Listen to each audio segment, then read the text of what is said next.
हिमाचल की कांगड़ा वैली में बसे दो खूबसूरत गांव बीड़ और बिलिंग, जिन्हें जाना तो एक ही नाम से जाता है, पर है ये दोनों अलग अलग।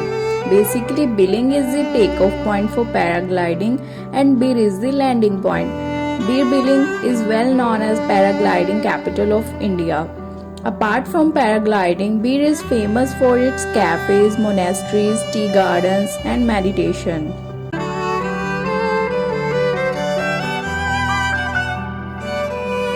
Welcome back to my YouTube video and I hope you all are doing good. My name is Neha Singh और जैसे कि आपने टाइटल में देख लिया होगा, प्रीवियस वीडियो में देख ही लिया होगा, मैं आई हूँ बीड़ बिलिंग में। तो इस वीडियो में मैं आपको कंप्लीट आइटनरी दूंगी कैसे आपने बीड़ बिलिंग पहुँचना है, अकोमोडेशन, ट्रांसपोर्टेशन, बजट क्या रहेगा और किस सीजन में आना यहाँ पे बेस्ट रहेगा।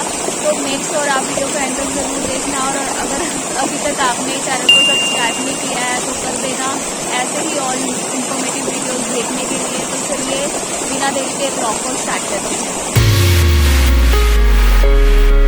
मैं यहाँ पे एकोमोडेशन की बात करूँ तो एकोमोडेशन के लिए आप अगर वीकेंड पे आ रहे हो तो सबसे पहले आने से पहले बुकिंग करवा के आना, बिकॉज़ वीकेंड पे बहुत ज़्यादा क्राउड होता है और रहने की जो ऑप्शंस हैं वो बहुत ही ज़्यादा कम रहती है। सबसे ज़्यादा यहाँ पे हॉस्टल्स चलते हैं क्योंकि यहाँ पे सोलोज बहुत आते हैं, यंगस्टर आते हैं पैराग्लाइडिंग करने के लिए।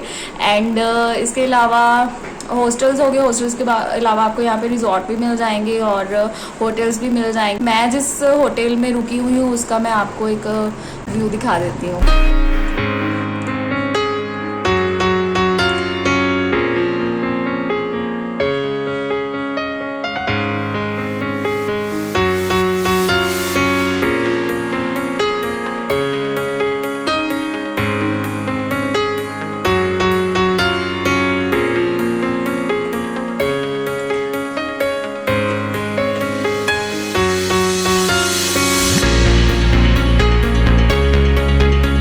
सो गाइज अभी हम ब्रेकफास्ट के लिए पहुंच चुके हैं गार्डन व्यू कैफ़े में।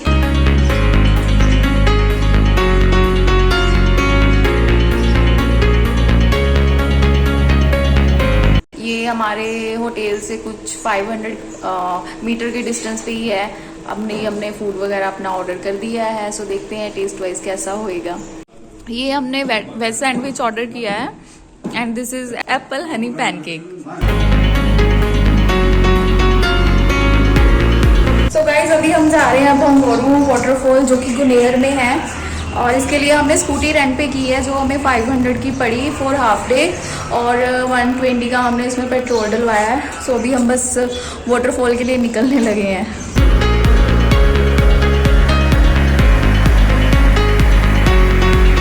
गाइज अभी हमें रास्ते में on the way to Bhangoru fall ये ब्यूटीफुल टी गार्डन दिखा है। अब हम यहाँ पे जा रहे हैं सैर करने। देख के एनर्जेटिक हो गया ना, होएगा नहीं?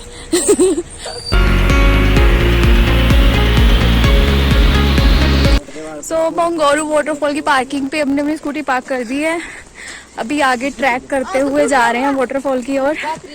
जो रास्ता है भंगोरू वाटरफॉल का बाय स्कूटी थोड़ा सा कच्चा है और थोड़ा सा टफ भी है, बट ठीक है। यहाँ पे हमने गाइड किया है, पर पर्सन 200 हमें गाइड का पड़ा है। बस अभी जा रहे हैं। रास्ता बहुत ही ज़्यादा एडवेंचर वाला है।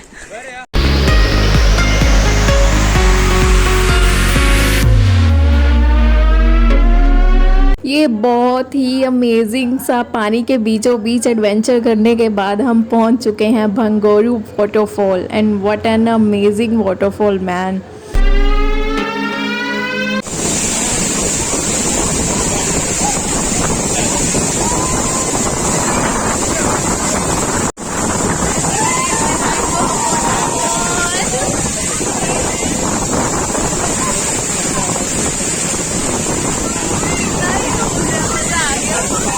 वाटरफॉल के रास्ते में 2-3 मैगी पॉइंट बने हुए हैं जहाँ पे आप Maggi, momos and T enjoy कर सकते हो।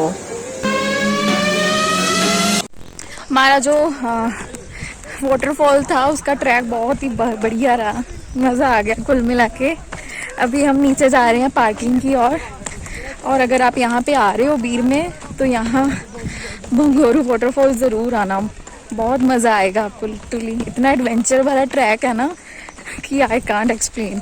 जाना है पैराग्लाइडिंग के लिए, जो कि अभी 5 बजे होने वाली है। सो वहाँ पे मिलते हैं। सो अभी हम निकलने वाले हैं पैराग्लाइडिंग के लिए। उससे पहले हम यहाँ ऑफिस में बैठे हुए हैं सारी फॉर्मेलिटीज़ एंड ऑल कंप्लीट करने के लिए।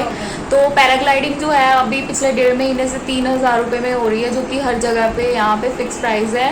Because 2-3 death already Feb month में हो गई थी, तो उसी के चक्कर में गवर्नमेंट ने फिर यहाँ पे फिक्स प्राइस कर दिया सबका। तो 3000 में इंश्योरेंस भी मिलती है और साथ में वीडियोग्राफी भी बीच में ही रहती है। सो 3000 से कम आपको यहाँ पे पैराग्लाइडिंग नहीं मिलेगी पर पर्सन में। सो अभी हम बस निकलने ही वाले हैं, बिलिंग जाएंगे, बिलिंग से टेक ऑफ होगा, उसके बाद नीचे हम बीर आ जाएंगे सनसेट पॉइंट पे। पर ये किस चीज़ का बॉन्ड है? हम अपने रिस्क पे राइड कर रहे हैं, सो ये बॉन्ड साइन करना पड़ता है बिफोर पैराग्लाइडिंग।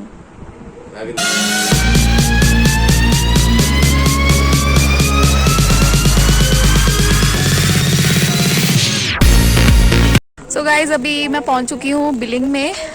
ये बेसिकली टेक ऑफ साइट है पैराग्लाइडिंग की, और सी लेवल से 2400 ऊपर है। सो नर्वस भी नहीं हूँ, एक्साइटमेंट भी नहीं है, क्योंकि पहले भी मैं कर चुकी हूँ। सो या देखते हैं कैसी रहेगी ये।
सो अभी लैंडिंग तो हो गई है। Right now I am at Bir landing site. यहाँ पे अभी सनसेट होने वाला है, बस वही एंजॉय कर रहे हैं। तू बताएगी अपना एक्सपीरियंस रहा, कैसा एक्सपीरियंस रहा? बहुत बढ़िया। कितने साल बाद कर रही है? After may be 11-12 years। मैंने तो जैसे पहले ही बताया था, मैंने पहले भी की हुई है, तो मेरे को तो कुछ ज़्यादा एक्साइटमेंट भी नहीं थी, नर्वसनेस भी नहीं थी, बस ठीक था। बस वही टिक लिस्ट करनी थी, अपनी विश लिस्ट हो गई। अभी यहाँ पे सनसेट एंजॉय करेंगे, कैफे में थोड़ा सा खाना पीना खाएंगे, फिर वापस अपने होटल जाएंगे।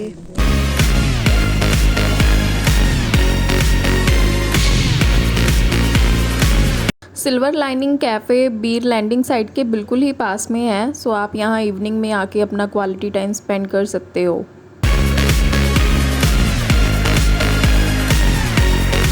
सो guys right now I am at Liangyang monastery. ये तिब्बतन मार्केट में ही है, और हम अंदर भी जा आए हैं। बहुत ही अच्छी बनी हुई है अंदर से, और मैंने यहाँ पे मॉन्क से भी बात की थी, तो उनको ना तो इंग्लिश अच्छे से आ रही थी, ना ही हिंदी आ रही थी, तो हमें बड़ी प्रॉब्लम हुई समझने में।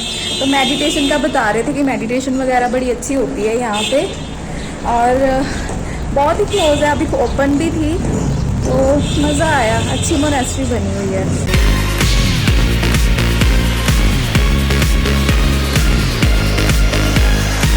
गाइस टोटल यहाँ पे 6 से 7 मोनेस्ट्रीज हैं। अभी हम सेकंड मोनेस्ट्री में जा रहे हैं, दैट इज़ टी सेयांग मोनेस्ट्री। मुझे तो नाम भी नहीं अच्छे से लेने आ रही, प्रोनाउंसिएशन ही नहीं आ रही। चलिए आपको इसकी सैर करवाते हैं अब। So guys, this monastery is closed right now. Might be in the morning or evening it will get opened, but right now it's closed. So we are moving to our next destination. अभी हम आए हैं विश्वानंद सरस्वती महाराज जी के आश्रम में, just to spend some quality time. यहाँ पे कोई थे गुरुजी उनकी, जिनकी एज 120 ईयर्स थी, अभी तो खैर वो नहीं है, तो उन्होंने यहाँ पे कुछ तपस्या वगैरह की थी, तो यही हम देखने आए हैं। कह रहे काफ़ी अच्छा बना हुआ है, और साथ में वाटरफॉल भी है, तो देखते हैं जाके कैसा है।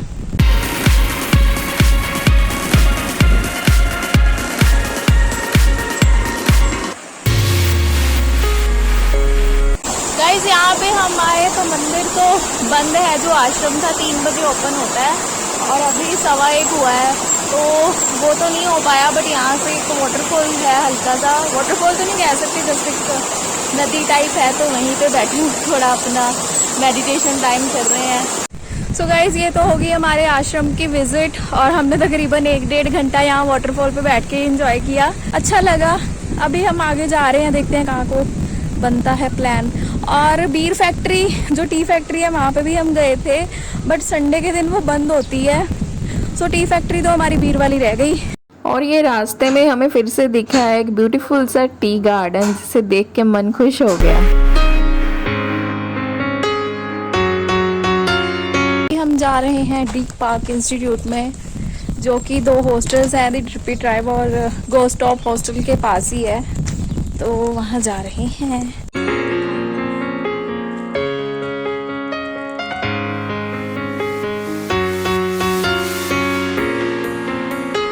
अभी हम जा रहे हैं आवाज़ कैफ़े में, जो कि पूरे बीर में साउथ इंडियन फूड के लिए बहुत ही ज़्यादा फेमस है। इस कैफ़े में आप अपना अच्छा खासा टाइम स्पेंड कर सकते हो और जो व्यूज़ हैं वो भी बहुत अच्छे हैं यहाँ से।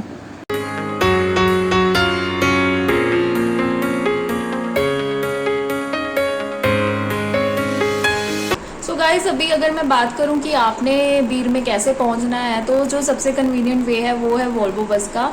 जैसे कि मैं आई थी ओवरनाइट, दिल्ली और चंडीगढ़ से बसेस चलती हैं वॉल्वो एसी की, तो वो अप्रॉक्सीमेटली 1300 से 1500 तक चार्ज लेती हैं, तो आप उसमें ईजिली आ सकते हो।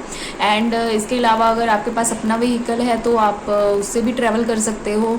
अपने व्हीकल में ऐसे होता है कि आप पूरा रूट ही कवर कर लेते हो। सबसे पहले आप पालमपुर पहुँचते हो, पालमपुर के बाद आप बीर बिलिंग आ जाते हो, और उसके बाद अगर आपके पास थोड़ा सा टाइम और बच जाता है तो आप आगे ब्रॉड वैली से भी निकल सकते हो और ब्रॉड वैली से वापसी ले सकते हो। तो अपने व्हीकल से आना one of the best option. And इसके अलावा ट्रेन भी है, बट ट्रेन डायरेक्ट नहीं है, उसके लिए आपको पहले पठानकोट आना पड़ता है, क्योंकि पठानकोट जो है वो नियरेस्ट रेलवे स्टेशन है। एंड बाकी पठानकोट से बीर का जो डिस्टेंस है वो अप्रॉक्सीमेटली 150 आई गेस किलोमीटर है, तो वहाँ से टैक्सी भी मिल जाती है। जो हिमाचल की बसेस होती हैं वो भी बीर तक आपको डायरेक्ट मिल जाती हैं। एंड इसके अलावा अगर मैं बस की बात करूँ तो जोगिंदरनगर, बैजनाथ, पालमपुर और मंडी, ये सब नियरेस्ट बस स्टॉप्स हैं, तो आप यहाँ से डायरेक्ट बस लेके आ सकते हो। एंड आगे आपको इन सभी स्टेशंस में से, जैसे मान लो कि बैजनाथ है या पालमपुर है या फिर मंडी है, वहाँ से आपको डायरेक्ट बसेस बीर की मिल जाती हैं। सो ये सब तो बीर में पहुँचने का तरीका है। अभी अगर बात करूं कि आपने यहाँ बीर बिलिंग में कैसे लोकल ट्रांसपोर्टेशन यूज़ करनी है, तो उसके लिए यहाँ पे आपको स्कूटीज़ भी मिल जाएंगी, बाईसाइकिल्स भी मिल जाएंगी और बाइक भी मिल जाएगी। इसके अलावा टैक्सीज भी हैं जो कि पूरा पैकेज बना के चलती हैं। सो सबसे जो बेस्ट ऑप्शन है वो स्कूटी का ही है। यहाँ बाईसाइकिल अगर आपको आती है तो नियरेस्ट स्पॉट कवर करने के लिए बाईसाइकिल भी ठीक रहेगी, बट वॉकिंग डिस्टेंस पे भी आई गेस अच्छे से कवर हो जाता है। सो ये ऑप्शन है। बाकी पर डे अगर आप स्कूटी रेंट करते हो तो उसका हाफ डे चार्ज 500 रहता है, बट अगर आप 24 आवर्स के लिए अपना ले रहे हो तो उसका 1000 तक चार्ज रहता है। अब वैसे तो आप बीर में थ्रू आउट द ईयर ही आ सकते हो, बट जो बेस्ट टाइम है बीर में आने के लिए, और अगर आप पैराग्लाइडिंग स्पेशली करने के लिए आ रहे हो तो अक्टूबर से लेके मई मंथ तक आपके लिए बेस्ट टाइम है यहाँ पे आने के लिए। तो आप इन मंथ में कभी भी आ सकते हो। और दिसंबर और जैन मंथ में यहाँ पे स्नो भी होती है, प्रॉपर एग्जैक्ट बीर में तो नहीं होती, बट बिलिंग में आपको स्नोफॉल देखने को मिलेगी। तो स्नोफॉल में भी पैराग्लाइडिंग नहीं हो पाती है। और रही बात जून से लेके सितंबर तक की, तब पैराग्लाइडिंग यहाँ पे नहीं होती है, क्योंकि तब यहाँ पे मानसून का सीज़न आ जाता है, और मानसून में तो आपको पता ही है कि पैराग्लाइडिंग नहीं हो पाती। अभी मैं यहाँ पे अगर आपके बजट की बात करूँ कि आपका बजट कितना आएगा, तो बीर बिलिंग में अगर आप पैराग्लाइडिंग करने आ रहे हो तो 3000 की तो आपकी पैराग्लाइडिंग ही चली जाएगी। बाकी आपकी एकोमोडेशन होगी, ट्रांसपोर्टेशन हो गई, एंड आने जाने का कैसे आप कर रहे हो, तो कुल मिला के आपका यहाँ पे 8000 से लेके 9000 तक खर्चा आ जाएगा। और अगर आप पैराग्लाइडिंग नहीं कर रहे हो तो 6000 इज़ मोर देन इनफ है। सो अभी बज गए हैं सुबह के 4 और मैं आ गई हूँ लुधियाना बस स्टैंड पे। सो जर्नी कंप्लीट हो चुकी है बीर बिलिंग की एंड मेरा वही रहा बैक प्लान भी। वही पहले बस ली, वहाँ से 7 बजे चली थी और 2 बजे तकरीबन उसने चंडीगढ़ 43 सेक्टर में उतार दिया और फिर वहाँ से हमने लुधियाना की बस ले ली और अभी मैं घर जा रही हूँ अपने। पूरा ट्रिप कंप्लीट हो गया है। और अभी अगर मैं बात करूँ कि बीर में कितने दिन का स्टे बनता है तो बीर में 1 डे एंड 1 नाइट का ट्रिप काफ़ी है एंड उसके नेक्स्ट डे आप ब्रोट वैली के लिए निकल सकते हो। सो ये बीर का टूर प्लान है। आई होप आपको ये व्लॉग अच्छा लगा हो। अच्छा लगा है तो वीडियो को लाइक कर देना, चैनल को सब्सक्राइब कर देना और मैं मिलती हूँ आपसे with some other new destination. तो टेक केयर, बाय बाय, शब्बा खैर एंड हैप्पी ट्रैवलिंग।